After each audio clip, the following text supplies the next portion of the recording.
Everyone that I've talked to about this issue had never heard of it, and it is the greatest environmental crime in America. Well, the Capital Regional District has rejected a proposal to reconsider sewage treatment. Oak Bay Council is leading the charge for an independent environmental assessment to compare the benefits of treating sewage to leaving it untreated as it is now. This is where biosolids are being produced. Everywhere across America, everywhere that a toilet flushes, everywhere that sewage lines converge in a city, they have a biosolids problem and they have to get rid of it. Raw sewage, finding a way to make it a little more useful for local farms by creating fertilizer. But the question is this change safe and sanitary? When Tom Esterbrook is gardening, he's not thinking about what's in the soil. I don't worry about that whatsoever. Remember, everything you flush down the toilet goes into these biosolids. If you wouldn't put it in your own garden, don't flush it down the toilet. Many of you may or may not know, but EPA regulates under our environmental statutes like the Clean Water Act, like the Clean Air Act. But there's no Clean Soil Act, which means that the government has said we can mass pollute the soil and call it legal and call it green and call it recycling.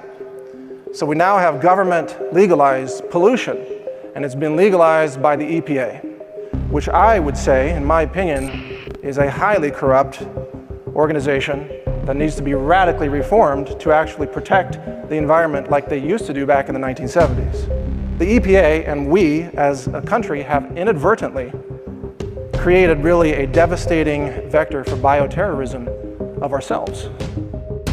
Biosludge always contains one chemical, we found. There's one chemical that's a marker for it. It's Benadryl, the over-the-counter drug.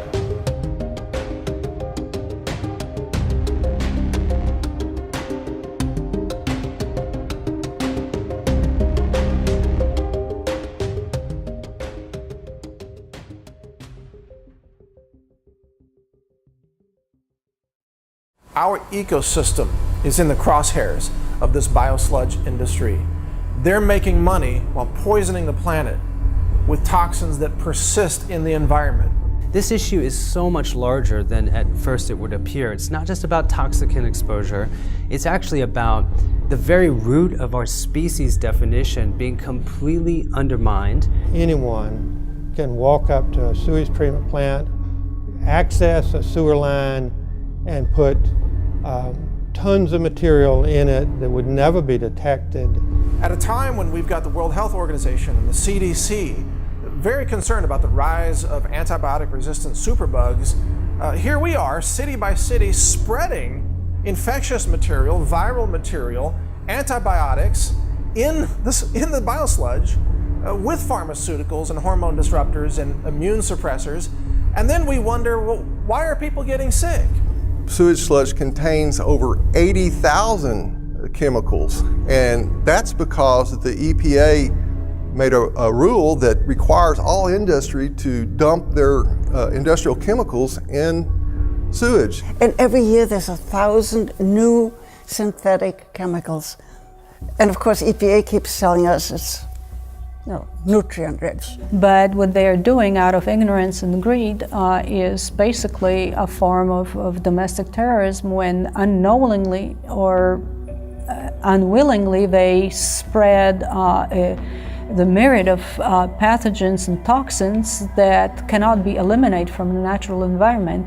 They are immune to prosecution, but let any scientist try faking data for his own personal gain, they don't last any time. They will be fired and put in prison. But fake data for the government in its interest, in the industry's interest, and you will be promoted and protected at the highest levels. So this is a problem that multiplies itself in our living environment. All it takes is one person in one city to create a tremendous infectious disease event that can be extremely costly. Any toxic chemical that a bioterrorist could want to use can be added to a sewer, go through the plant, be spread out in the surrounding city and countryside, courtesy of the municipal government. Nobody will know it until people start dropping dead.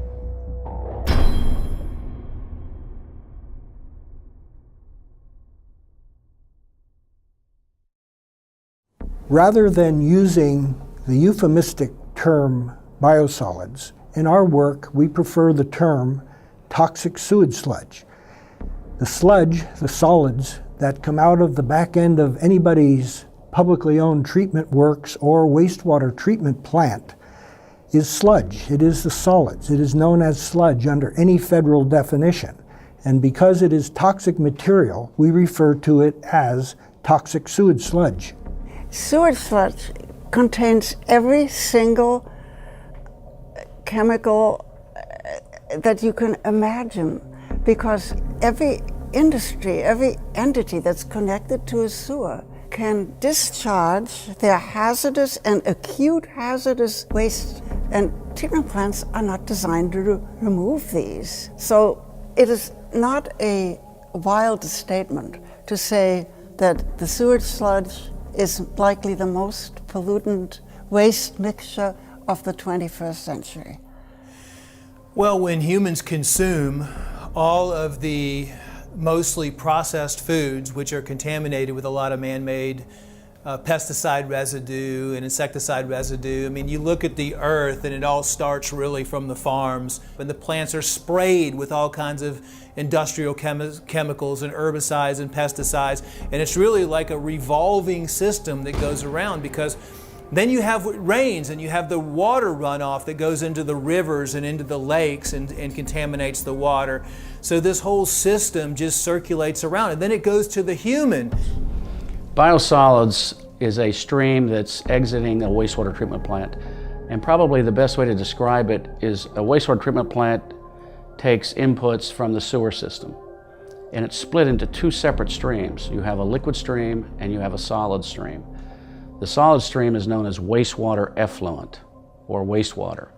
You know, these companies try to recirculate this, and they try to recycle all this chemical sludge instead of figuring out ways to ecologically eliminate that and take that out of the ecosystem or out of the cycle for good. It just keeps revolving around into this same cycle and this same cycle over and over again. And then they make fertilizers out of it. They use it for soil preparations. They figure out ways that they can take this toxic sludge and then use it for their advantage, so they can turn it around, since they have to process it anyway and then make money off of it. Yeah, so people eat all this food and live this, toxic lifestyle, and then they go to the bathroom when they can, because most people are constipated anyway, and then they just flush the toilet and they think everything's gone. So it's like a flush and forget type of scenario. And they don't realize that it's right back on their dinner plate 3 weeks later.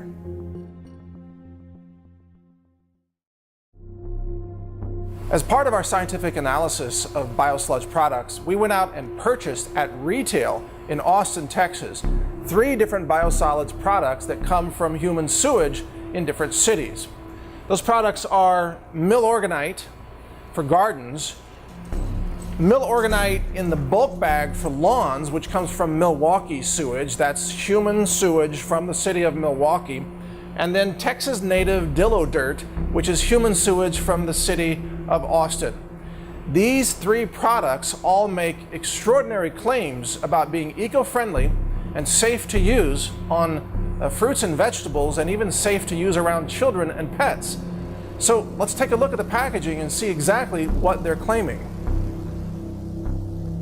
So we want to be green, we want to protect the environment, so we're suckers for this kind of product, this Dillo Dirt product, which has a cute little mascot with a little wheelbarrow. Doesn't say human feces on it. But at least on the back, in Austin, Texas, on the back of the bag, it says it recommends that you don't use this on crops for food production in humans. But animals, yeah, that's okay. Austin, Texas is by no means the worst. This is Milorganite. You notice the little eco-friendly label on the right? Look, it's eco-friendly. This is a bag of human feces, people, and it's eco-friendly. It's full of heavy metals and recreational drugs, hormone replacement therapy drugs, birth control pill drugs. I mean, eco-friendly? This is an insult. On the back, it's got a warning. It says, hey, guess what? It's got chemicals known to cause cancer and birth defects. A big takeaway from this is that we have to have our radar going full time. We have to be on our game. Anybody makes any claim to you that something's eco-friendly or all natural or even organic in this case, all those things are in essence false for this product, and yet these claims are very, very widespread. So I began to look at it. I found a book called Science for Sale by Dr. David Lewis, and I highly recommend this book. And Dr. Lewis saw his career destroyed by the EPA. We're going to protect the family farm, and we are going to end the EPA intrusion into your lives. A lot of people would blame President Trump for our problems today with the EPA. EPA was created by, I believe, Nixon during his administration. And like any government bureaucracy, over time it has been corrupted and more corrupted. And now you see it controlled by parts of it by industry. The sewage industry is one. They're controlling the biosolids through lobbying, through money.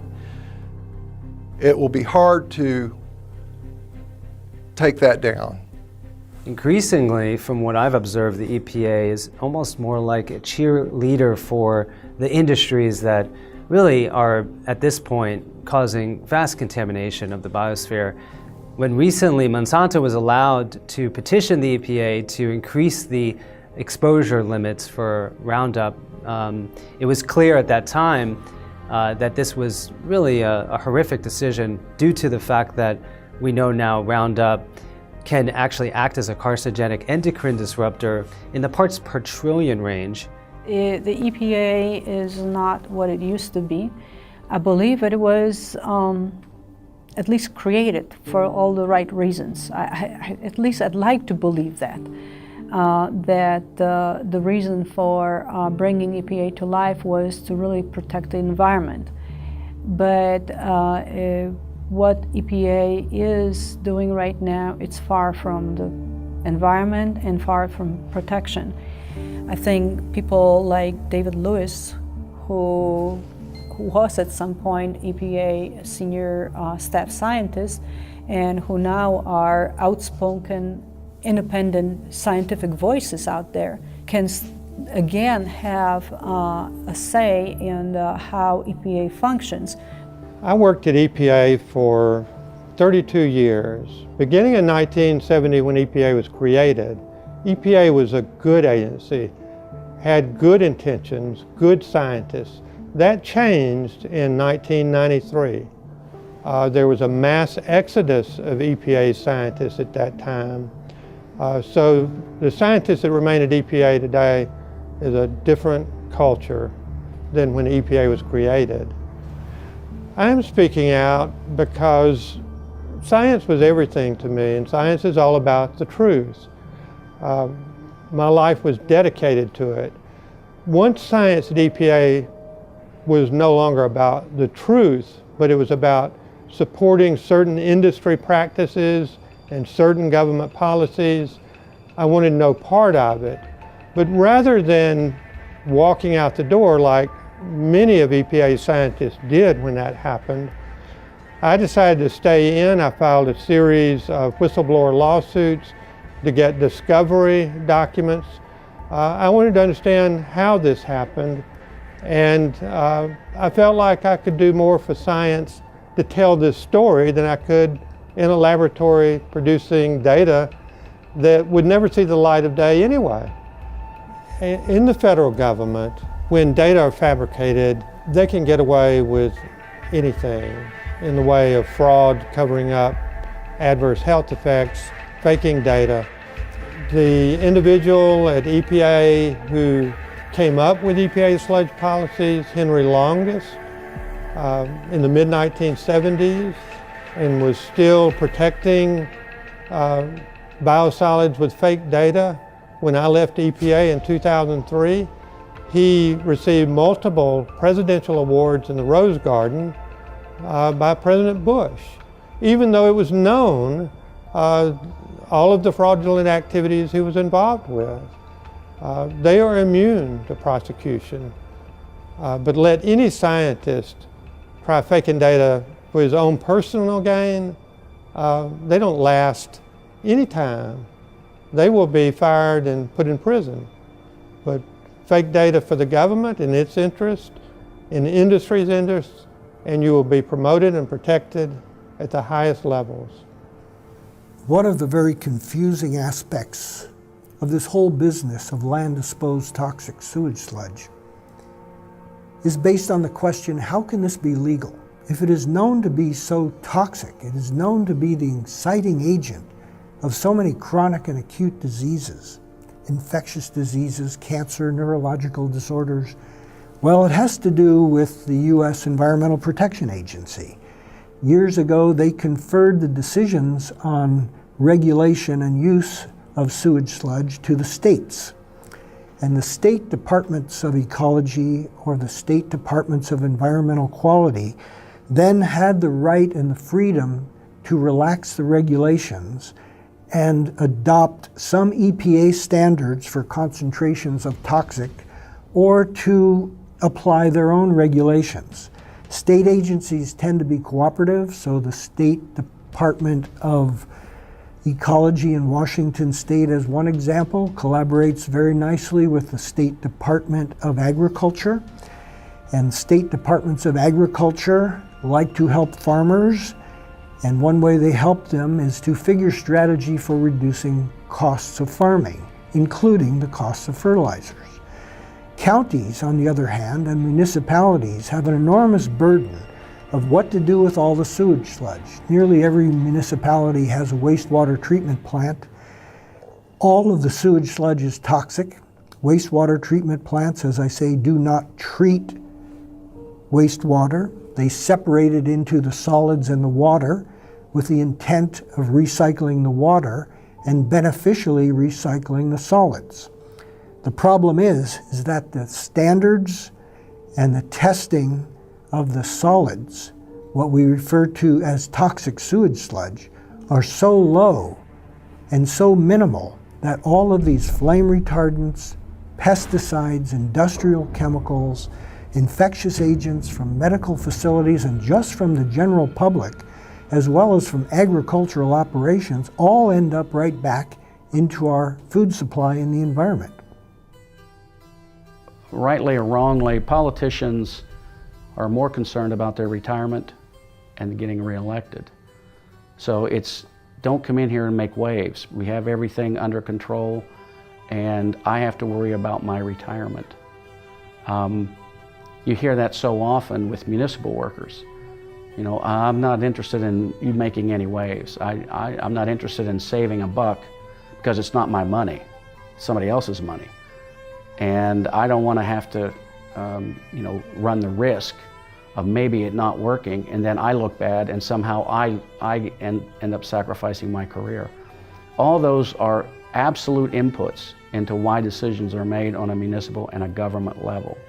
And the municipality has farmed it out under contract to corporations that have very good legal staffs and will fight it tooth and nail. And they have no incentive in truly trying to uncover what not only the hazards, but what the probability of exposure would be. They have no incentive in going out because it's going to upset their business model. Industries want to protect their bottom line. They will do anything as long as it's not illegal, totally illegal. They'll find the loopholes in the law, and they will, you know. So the reason why EPA is still pushing this is because the same people who wrote those rules, we call them the 503 rules, that are the sludge rules, these same people are still in power.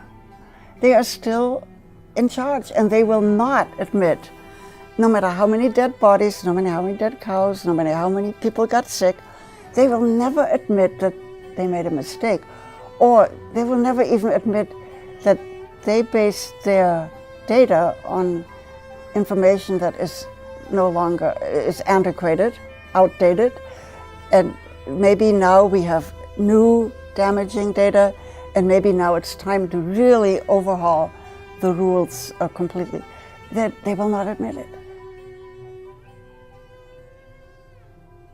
In this lab, we've got the instruments to detect unknown chemicals. And let me explain this. Behind me, you see a mass spec instrument. The big one's called a mass spec time of flight instrument. It's got a flight tube, an actual vertical tube in a vacuum. And molecules are projected and focused into an ion beam in that tube, and then the time of their flight, so to speak, or the time it takes for them to travel through that tube is measured to determine their mass to charge ratio.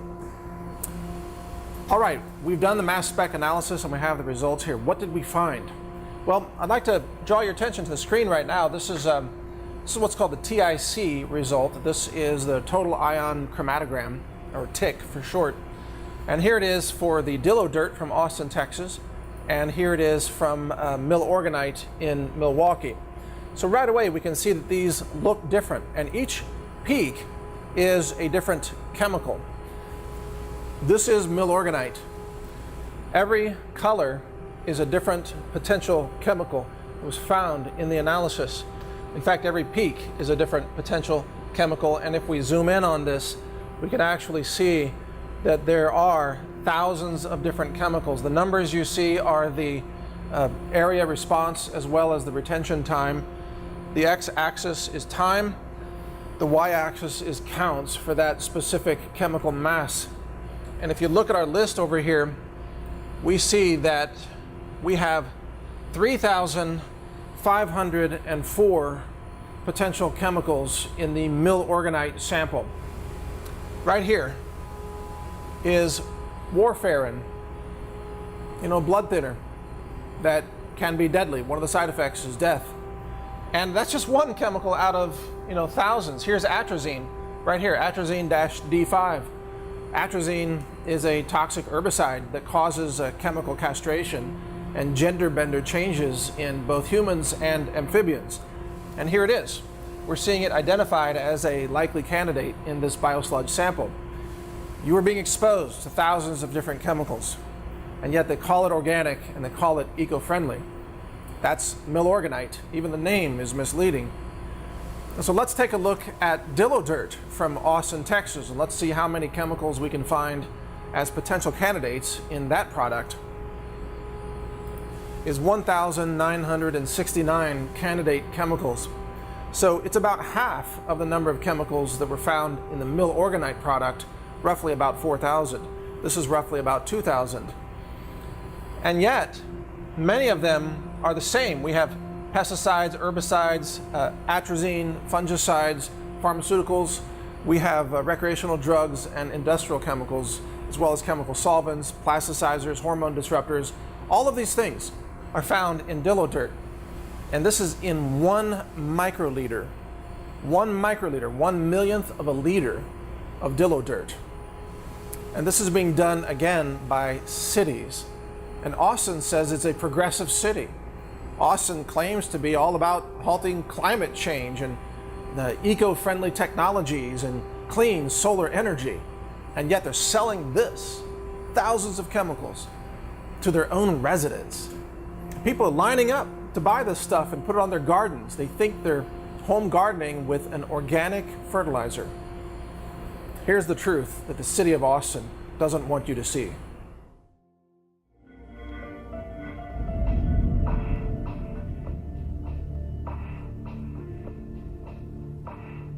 I think one of the biggest issues with biosludge is that when we really look at our definition as a species today, we are primarily microbial as far as the genetic contribution alone. So microbes, fungi, bacteria. And those microbes come largely from the food we consume and ultimately the soil that it's grown in. So when you're using biosludge to produce the food that then becomes the basis for our microbiome and our species definition, this issue is so much larger than at first it would appear. It's not just about toxicant exposure, it's actually about the very root of our species definition being completely undermined, and ultimately the trajectory is towards the degeneration of our species if we continue using this as a soil amendment. When I first started researching sewage sludge or biosolids, I went after the pathogen question. And there are probably, a couple of dozen pathogens, in sewage sludge. I found that the chemicals in sewage sludge is something that the sewage community does not want to talk about. In fact, they refer to it as contaminants. When I researched that, I came across an EPA document called the Targeted National Survey of Sewage Sludge, and the last one released was in 2009, and it listed hundreds of chemicals in sewage sludge. Further research showed that sewage sludge contains over 80,000 chemicals, and that's because the EPA made a rule that requires all industry to dump their industrial chemicals in sewage, into the sewer system. So what the farmer's getting that doesn't even have a clue about are all these chemicals, and nobody can answer the question what degree of hazard, what concentrations of chemicals are in biosolids. About 90,000 chemicals in commerce today have already been discharged into soils and water and so forth. And every year there's 1,000 new synthetic chemicals. And of course EPA keeps telling us it's nutrient rich. This is a myth. I mean, yes, there are nutrients in there, there's nitrogen in there, but with this ability of industries able to discharge all their chemicals and into the waste stream, you have an unbelievably toxic containing material. This study that Ottawa U pointed out is a much better way of assessing sewage sludge contamination because it's a bacteria that survives virtually untouched through the anaerobic digestion process and that actually swims. Whereas the other bacteria, like the E. coli, they're only on the actual sewage itself, on the particles.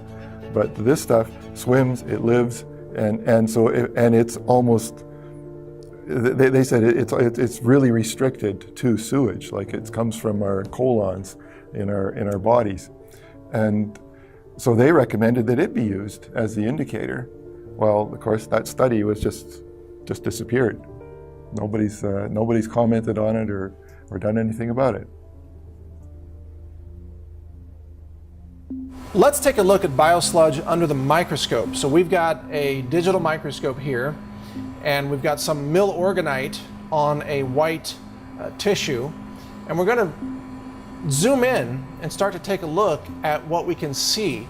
Now you can see the structure of the pebbles, which look like boulders under here, but as we zoom in more, you start to see features of mysterious fibers that don't necessarily look like plant fibers. Many of them start to look synthetic as you really zoom in on it, and you can start to see that there are some very odd looking elements in this picture. What is this growth or structure there? What is this fiber? What are these chunks?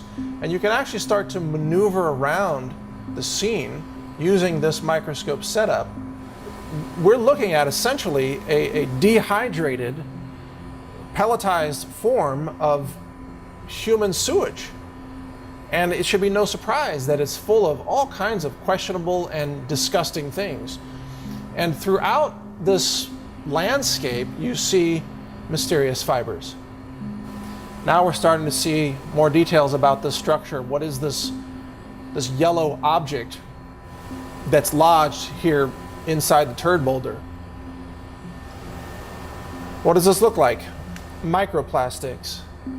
This is a kind of pollution, a kind of contamination that's in the oceans, and it appears to be here in the biosludge as well, connected to these other fibers. It's clearly a polymer, or resembles one, and we have all these other fibers and strands that are in this biosolid product. It looks pretty creepy.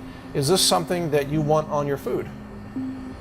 We zoom in here, here's another, it looks like a polymer of some sort, mixed in with everything else and all these bizarre fibers.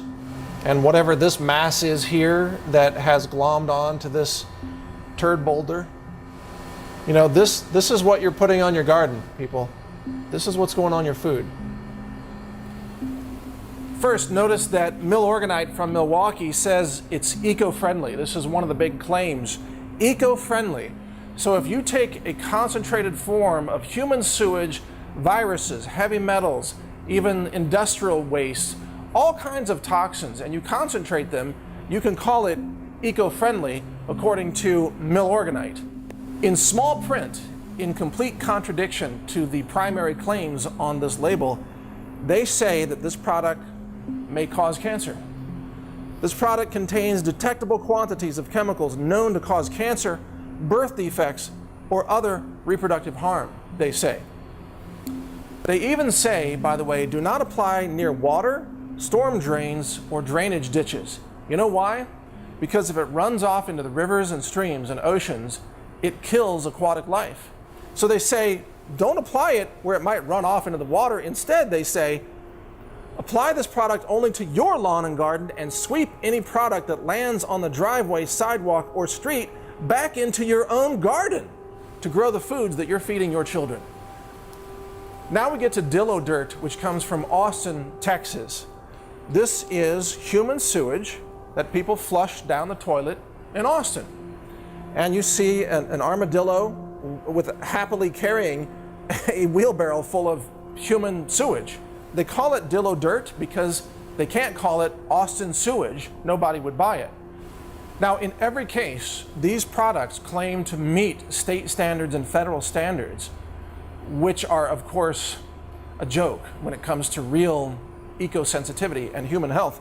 This product says it's a sewage product of the City of Austin water and wastewater utility, which has been processed in a manner that meets all of the Texas Natural Resource Conservation Commission requirements for, quote, uncontrolled use as an organic soil conditioner. This isn't organic from the point of view of being clean or certified organic or producing organic food.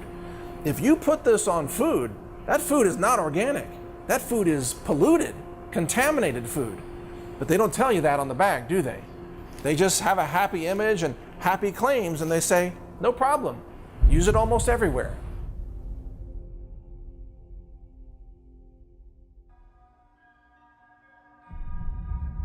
The E. coli, there's 157 different serotypes of E. coli in somebody's gut. So there is the potential, for example, the serotype of E. coli I have in my gut, probably my family has the same serotype. There's only one chance in 157 that the E. coli in your gut is the same in mine. So you could actually, your E. coli would make me very sick.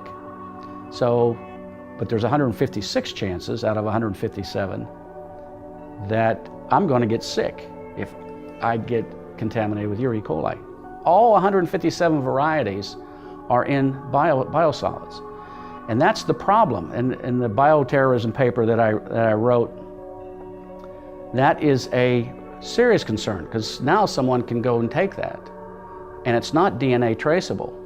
It's as simple as going out to the field that you throw biosolids out, putting it in an 8-ounce jar, adding a little fluid, a little water to it, putting it in a spray bottle, going across the U.S. and spray it on salad bars as you go from town to town. 4.5 million people could be infected within 2 weeks. That's the reality. People can argue that, but they won't survive the argument. The subject of bioterrorism has been brought up, and if you consider Dallas, Texas, when it was tasked with Ebola, and the way Ebola works is it causes dehydration in the victim and in the form of diarrhea and also vomiting. And you got to think about where that went. It went into the sewer system. It went down the sewer system and ended up in biosolids. And in fact, the CDC had special sessions with sewage industry to talk about that. And they were closed door sessions. So I don't know what was said, but they had a concern. The same thing could be talked about bioterrorism, where a terrorist pulls into a hotel and flushes whatever down the toilet and contaminates, and then the sewage industry disperses for them. Yeah, I don't think their intention is terrorism, but it doesn't matter what their intention. The intentions are profit, I believe. But what they are doing out of ignorance and greed is basically a form of domestic terrorism when unknowingly or unwillingly they spread the myriad of pathogens and toxins that cannot be eliminated from the natural environment, and the general public, people that they don't have a recourse to protect themselves from it, and they are not aware what they're being exposed to, suffer the consequences. And yeah, it is a form of an environmental crime that is being committed.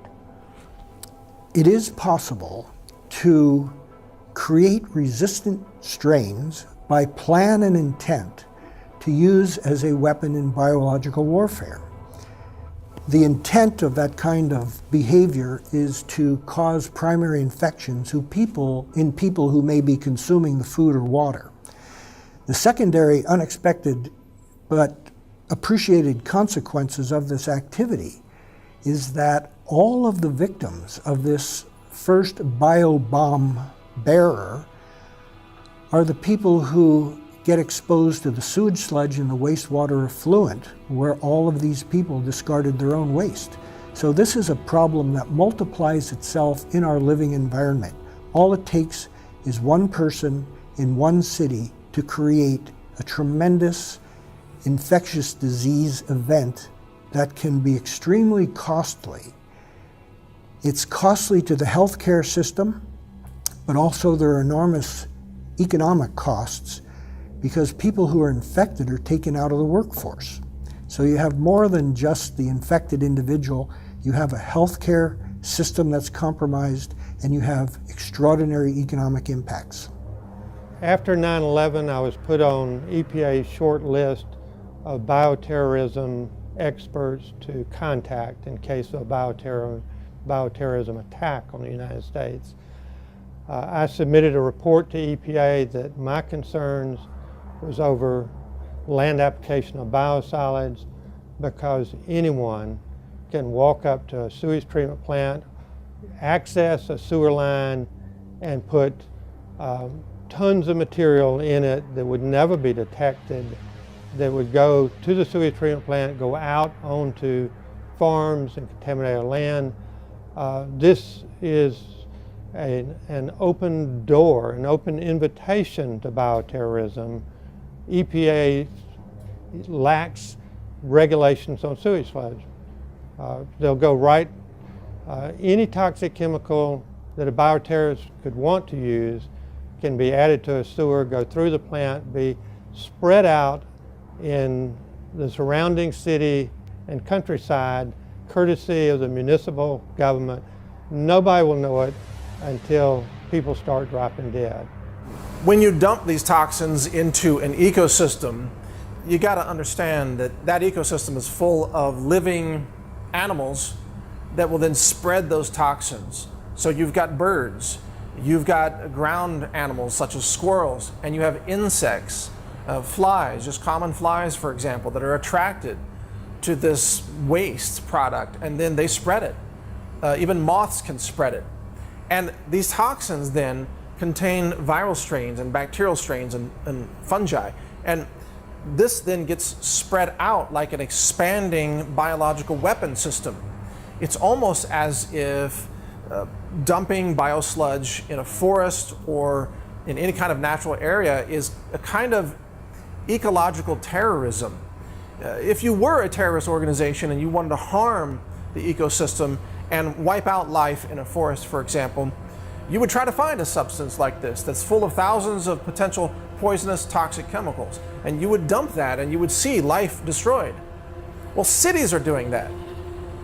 They don't call themselves terrorists, but the outcome is still the same. It's ecological devastation. This is the extermination of life and the disruption of natural food webs and ecosystem interdependencies. And this is being done in the name of eco-friendly, sustainable, organic fertilizer. That's what's most astonishing about this. Here we have the absolute destruction of ecology, the destruction of life, the mass poisoning of our world in the name of being green. In this modern era, we would expect environmental firms and environmental organizations and environmentally sensitive agencies at all levels of government would be more concerned about human health and environmental health. For some reason, the need for human and environmental health have not caught up with our production of toxic waste. Residents of cities, of intense urban environments, seldom have an awareness of what happens to any of their toxic materials once they flush, once something goes down a drain. Where does it go? What happens to it? What is the fate of those materials? It's not that they are insensitive to environmental issues. It's not that they don't care about human health, but there is a fog over us as a nation that we assume that governments take care of us and that all of this toxic waste disappears out of sight, not to cause further problems. New York City is known as one of the most environmentally sensitive cities in North America, as dense as the population may be.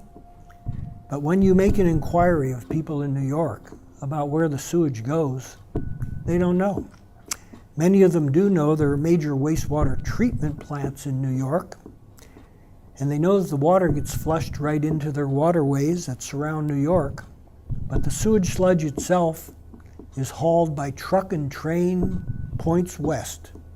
Pennsylvania and other states west become the receiving grounds of these thousands, hundreds of thousands of tons of sewage sludge just from New York alone. And it goes on the food crops that go right back to New York, because New York City doesn't really grow any food crops of its own. So they're recycling the toxics right back into their own environmentally sensitive community.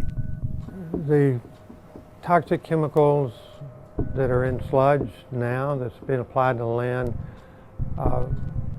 most of those are going to still be a problem centuries from now in the soil. The next ice age will come and go, and when the ice recedes, there will still be heavy metals in all these soils. It's unimaginable what we're doing now from the standpoint of how unfixable this is if we let it keep going. I think the answer to this is pretty simple. I think it's money.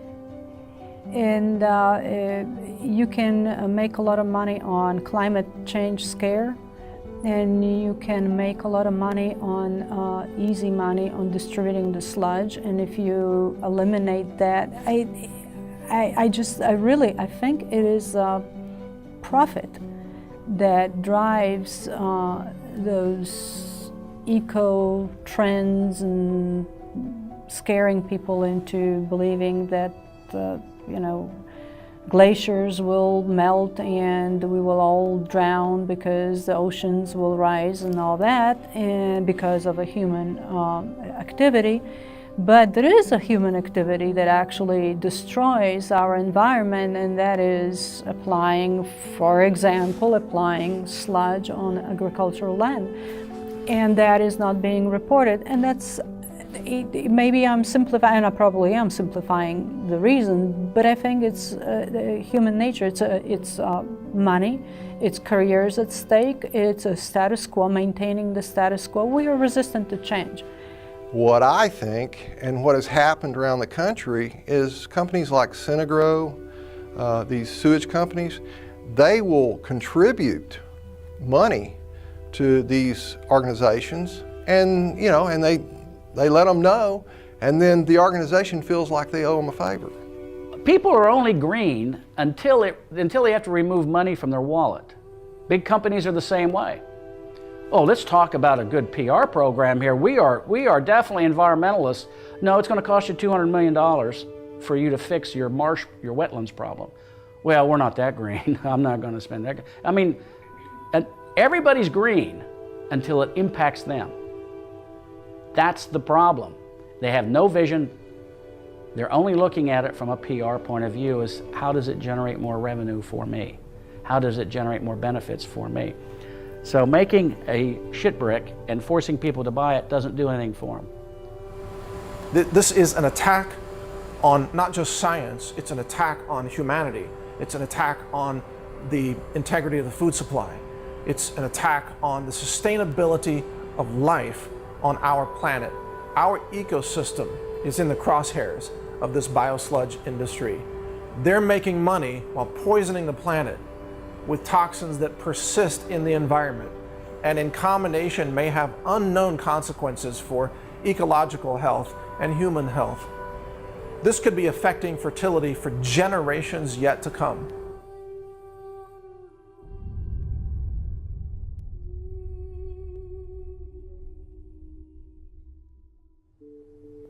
We are creating a perfect shitstorm, literally speaking, by doing what we're doing with our sludge. That it's basically a perfect recipe for long-term horrible consequences for natural environment and for humans. And it is, whether unintentional or intentional, it is a perfect recipe for long-term dire environmental and health consequences. An approach like Switzerland, I believe, is one of, they don't do any sludge application in farmland because people don't like it. And actually, Swiss government listens to their people, and they used to do that, and people spoke their mind, and they don't anymore. They incinerate it. But other countries, such as in Scandinavia and Europe, Germany and Switzerland in particular, in many areas have totally forbidden and abolished the land disposal of sewage sludge. So by default, they have to move to the thermal conversion or thermal decomposition alternatives. So German engineering and ingenuity have come to the fore in the production of new thermal conversion systems for converting sewage sludge into useful products for industry. But by incinerating it, you see, you've destroyed the toxic organic molecules. You've destroyed the pesticides and the herbicides. You've destroyed the hormone disruptors and the pharmaceutical hormone drugs, HRT drugs and so on. It's the incineration that is the critical process here. Now, you haven't eliminated all the heavy metals, but you've eliminated the organic molecules, which really is the greatest threat to this, and you've killed viruses and bacteria and fungi. Incineration is such a simple solution. You might wonder, why aren't cities doing it? Well, because it costs them money. It takes energy to incinerate biosludge. And so instead of spending the money and responsibly eliminating the dangers of their sewage product, they instead package it and claim it's organic and claim it's eco-friendly and then sell it to people where it goes on to poison the environment. Well, temporarily, you can put it in, they all have waste disposal sites for their garbage, and they're all engineered and lined and everything else. And the sewage sludge can be mixed with the garbage and put in there. And one of the, one of the arguments is that, oh, well, that'll waste space that could be taken up for garbage, but it doesn't waste space because 70% of the sewage sludge is water. And so it's only going to take 30%, and half of that 30% of actual matter is going to turn into methane gas, and you catch it. You put a lid over you put a cover over the garbage dump, and you capture that, and you can burn it. You can even generate electricity with it, use it as a fuel. So that leaves like 10 to 15%, and that gets concentrated. I mean, that is all mixed in with the garbage, so it's filling in spaces and holes in the garbage. So the most that you're going to get from that is 10% of mass added from the initial amount. So it's crazy to think that is, we're going to waste space in the dumps. It's not. It takes up very little space. It's a very practical way. But you only have to do that on a temporary basis until you can get the gasification plants and the pyrolysis plants built. It's unfortunate about our youth that they're growing up in this contaminated world, okay? It's not, it's a fact that they are. There's just no telling what all it's contaminating because they just won't run tests on it. We know that there are chemicals in our tap water. They have run tests on that. There are hundreds of thousands of chemicals that they found in tap water. So what are the chemicals that they're not testing for? Are they in tap water as well? And where do these chemicals come from? Did it come from Joe Smith dumping his prescription in the lake? I don't think so. It's coming from sewage, from farms, from the sewage plant. The only way to fix something like this is a public outcry. Future generations are going to have to deal with this. We're leaving nothing but polluted rivers for them to fix. And until somebody, unfortunately it's going to take the younger generation, is going to have to step up and say, what are you doing to me? What are you doing to my offspring? Why are you allowing this to happen? They're going to have to change the way that politics is done. Somebody's going to have to get involved. And unfortunately, older people like me, we just want to step out. But it's the younger generation. In the changes that I've seen since the 60s are unbelievable. I can't believe that we've got to the polluted state, and this is in my lifetime. So that's less than 100 years. What's going to happen in 200 years if we don't turn this around? This is pretty serious stuff. Nature will always survive. I'm not so sure about human beings.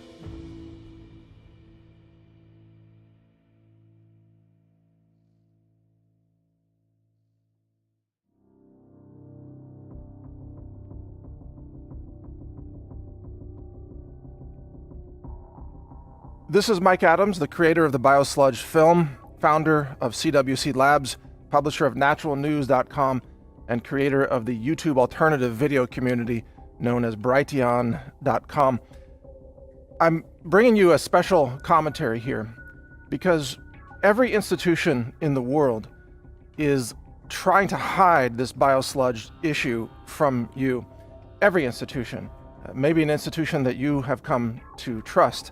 The corporate-run media is lying and covering it up. The institution of science has been hijacked by industry. So science, even though I practice science, I follow science, I espouse the benefits of science, but the science institution is trying to censor independent scientists like myself or Dr. David Lewis, who are sounding the alarm on this issue. So you can't even trust the science journals. Government has abandoned the people on this issue. The EPA is really now the Environmental Pollution Agency. The EPA has become so corrupt and so beholden to the interests of industry that the EPA is frankly a clear and present danger to the people of the United States of America. There's no question at this point. So government won't solve this, media won't solve this, the universities are not teaching the truth about this. They're fixated on carbon dioxide, which they claim is the #1 pollutant of concern. You know, they say it's global warming and climate change. So it's sleight of hand. They want you to look at carbon dioxide, even though CO2 is the #1 life-giving molecule for plants on our planet. CO2 is the regreening molecule. CO2 regrows forests. CO2 increases the efficiency of food crop production. CO2 is Mother Nature's molecule of life. And yet, perhaps even you have been so indoctrinated by the daily dose of misinformation from universities and the science establishment and the media establishment that you might even believe that CO2 is a pollutant and that biosludge isn't. They've flipped everything upside down. CO2 is good for plants and good for forests and good for food production. Biosludge is toxic to humanity and toxic to the ecosystem. And environmentalists, sadly, have abandoned, for the most part, the real threats to our environment. What are the real threats? Well, the mass pollution of the soils, biosludge. You've got genetic pollution from GMOs, and you've got glyphosate, an herbicide that now saturates the food supply with cancer-causing poison. Where are the environmentalists? They're focused on climate change and CO2.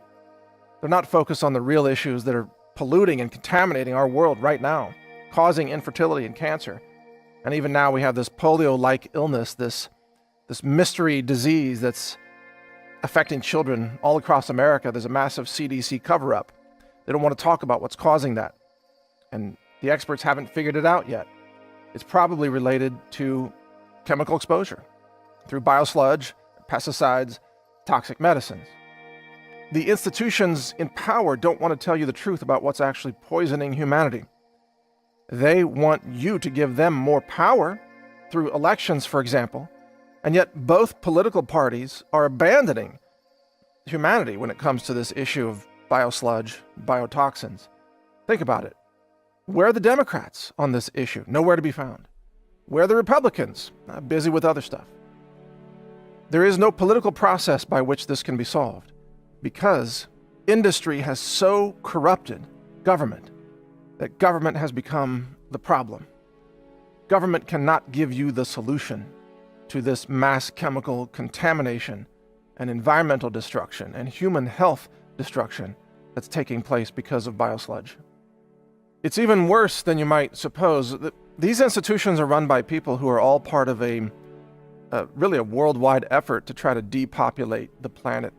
It's openly talked about now in many circles. They believe, these scientists and these high-level globalist bureaucrats, they believe that there are too many humans living on the planet. And they literally want to eliminate 6 billion people, maybe more, depending on who you're talking to. And because they think that the sustainability of the Earth can only be achieved through drastic reductions of population. And there are documentaries out there that are worth watching on this, the population bomb, population explosion. You can go back to the work of course, Ehrlich back in the 1970s, who warned about this.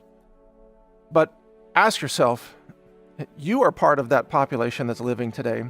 How do you suppose the powers that be might eliminate 6 billion people from the planet?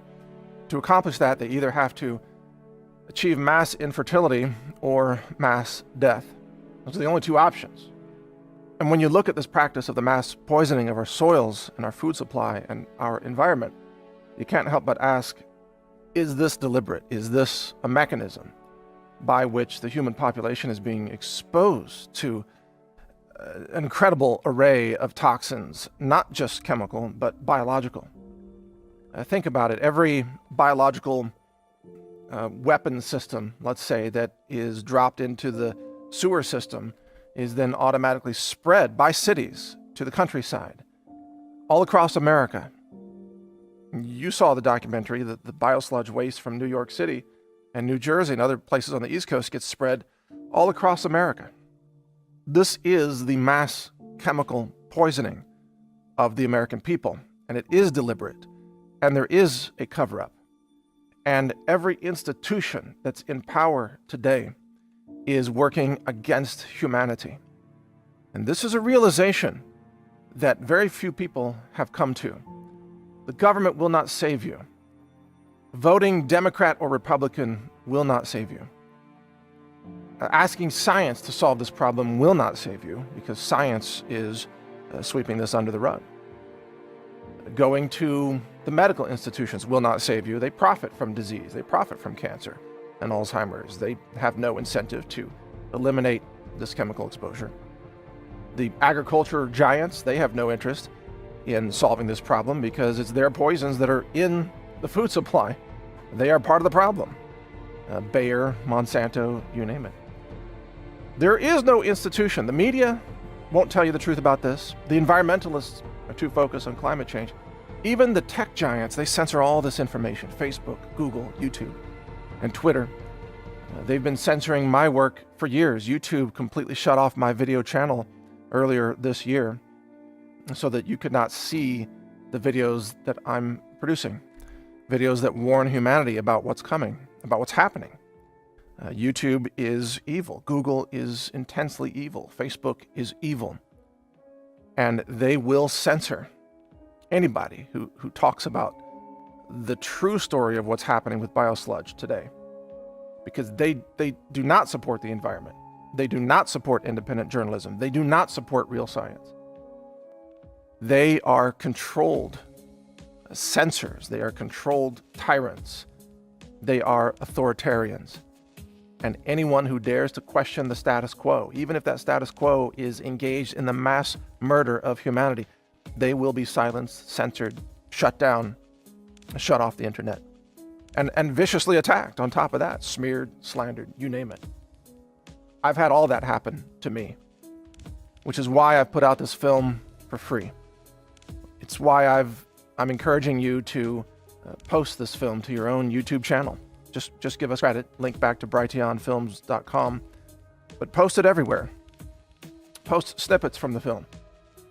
And we're going to do more. In the name of humanity, we're doing more. And we've got films coming up, all science-based films that will absolutely blow your mind. The next one is actually a short film that it'll rock your world. And it'll be censored. But if you go directly to brighteonfilms.com, you'll be able to see it. In fact, let me give you a few tips how you can stay in touch with my work. Number one, you can read naturalnews.com. We have announcements there. You can join the email list there for daily email newsletters. Cover all this and much more. You can go to brighteonfilms.com and sign up to the email list there, and we'll alert you every time we release a new film. You can also just go to brighteon.com and join that online video community. And right now it's mostly political videos, but soon we're breaking that into segments. You'll have health, environment, survival and prepper videos, plus then politics and news. All that will be there in different segments, so you can choose the segment that you want. Most of all, you've got to wake up, and you've got to help wake up others. You know, there's such division in America today on politics, but it's all a scam.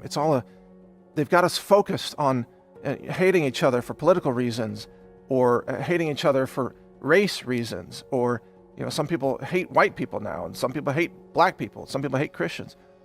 This hatred and division, it prevents us all from working together as a human race to save ourselves from the massive death cult, really, that government and industry has become.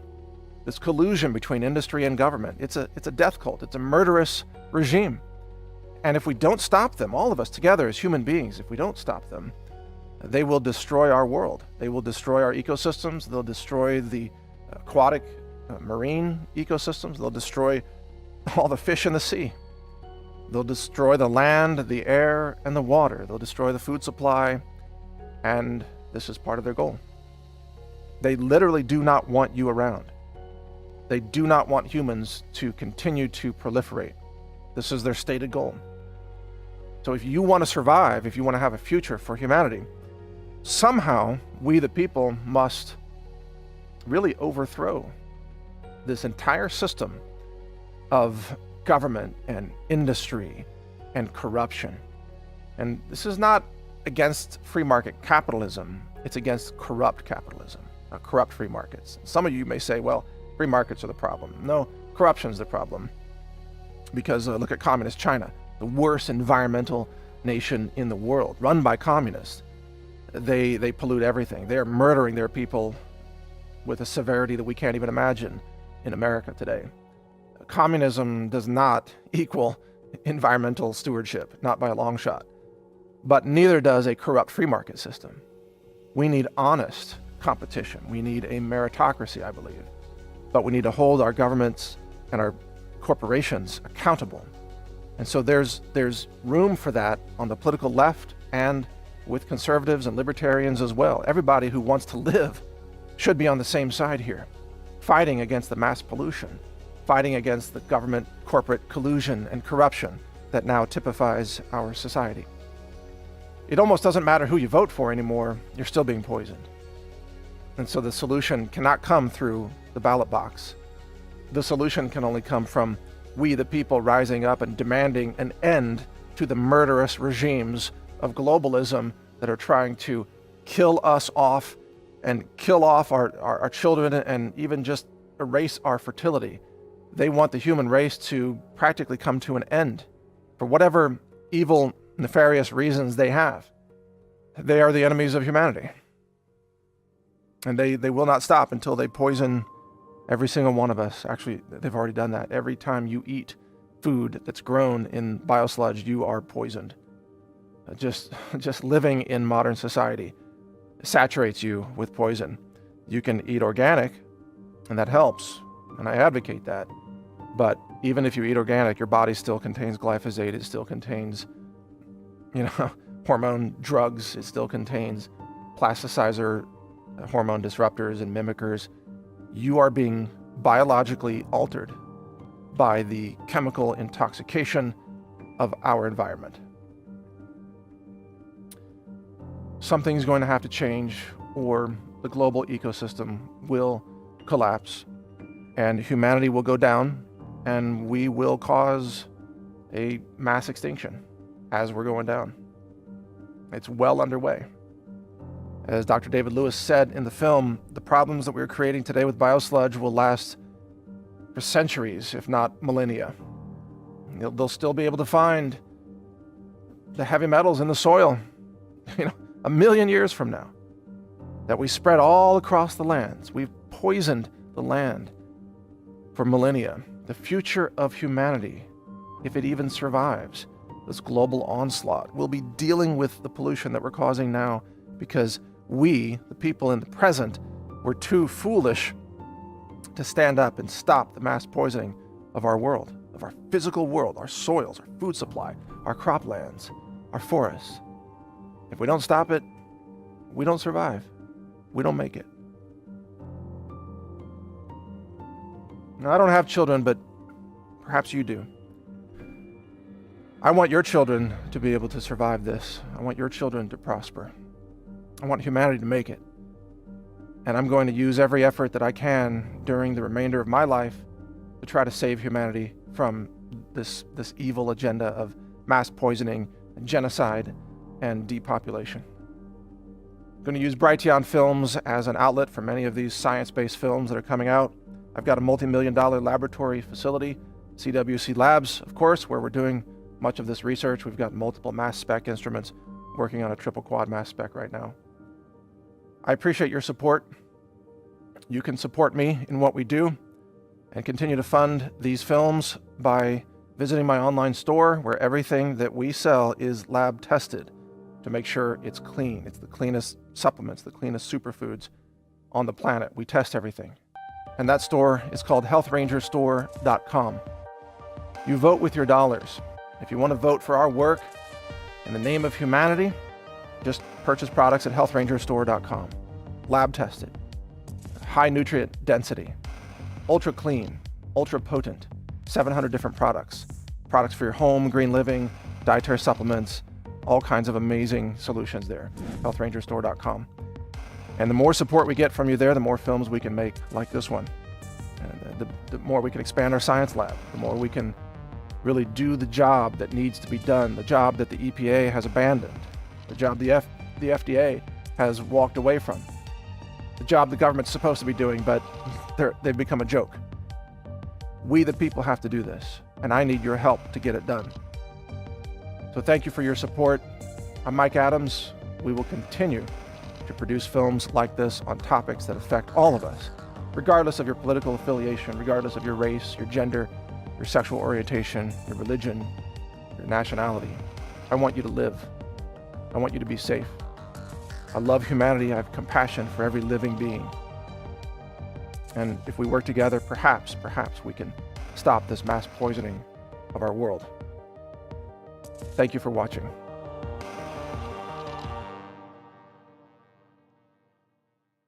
Explore more educational films at brighteonfilms.com.